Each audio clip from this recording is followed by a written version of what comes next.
Manusia itu siapa? Manusia itu mangkanat mahasinuhu masawiyah fakai falatakunu masawihi masawiyah. Manusia itu orang ketika baik saja salah, apalagi pas salah. Coba saya misalnya pidato begini, di atas panggung saya orang alim pidato nasihati orang. Di saat yang sama seperti yang tanya Mas Wildan tadi, ada agak sopannya. Di situ ada mungkin orang yang lebih sepuh timbang saya. Masa lebih muda kok di atas? Yang di bawah lebih tua. Ada agak sopannya. Mau gak pidato disuruh, mau di atas disuruh, gak sopan sama yang. Tapi misalnya yang paling sepuh pidato, gak pernah ngaji kok pidato, terus gimana? Artinya ketika kita baik saja ada salahnya, apalagi pas salah. Sebab itu ajaran Rasulullah itu suruh berdoa, Rabbana dzolamna anfusana. Sebelum minta itu merasa, ya Allah kita ini mendolimi diri kita sendiri. Karena dalam pilihan-pilihan itu pasti ada salahnya. Coba misalnya Anda bangun masjid habis 2 miliar. Yang harusnya 1 miliar sudah jadi. Terus nanti suatu saat ketemu Allah ditanya. Itu ada orang miskin, fakir miskin, yatim. Andai kan kamu sumbang 1 miliar itu sejahtera semua. Gara-gara kamu bangun masjid terlalu mewah.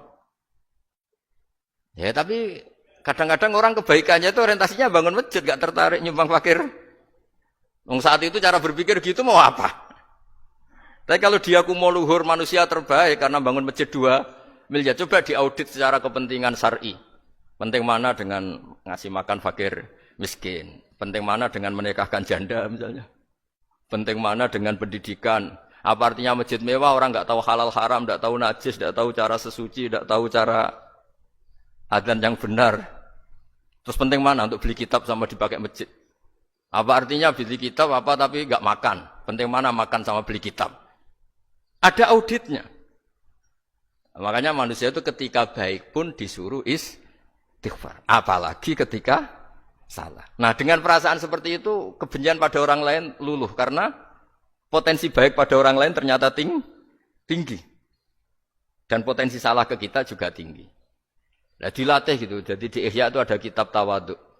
Kitab tawaduk itu dilatih. Ketemu orang tua. Huwa aksaru ibadatan. Dia mesti ibadahnya lebih banyak. Karena lebih tua timbang saya. Pasti sholatnya lebih lama timbang saya. Ketika Anda sudah tua melihat anak-anak. Huwa aqallu minni maksiatan. Mesti maksiatnya tidak banyak karena masih kecil. Terus ketika melihat orang fasik maksiat, la'allahu yatubu alaih fa innahu tawwabur rahim. Mungkin Allah memberi tobat bisa saja. Umar itu ingin bunuh Nabi, tapi Allah memberi tobat.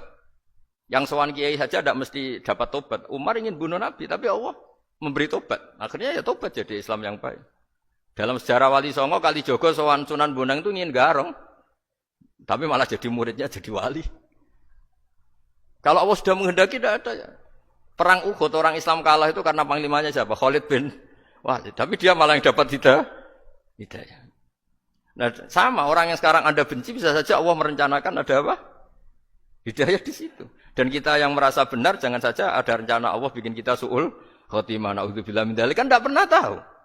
Nah, dari tidak pernah tahu itu orang diusahakan tawadhu. Wa ma adri ma yuf'alu bi wala bikum, kita tidak pernah tahu. Makanya meskipun saya ini kiai terus kata orang banyak itu ketop. Kalau istighfar ya nangis betul ya. Cuma kan enggak perlu di depan umum. Nanti ada penampilan kan ribet kan nanti. Sudah nangis enggak ikhlas, enggak mutu.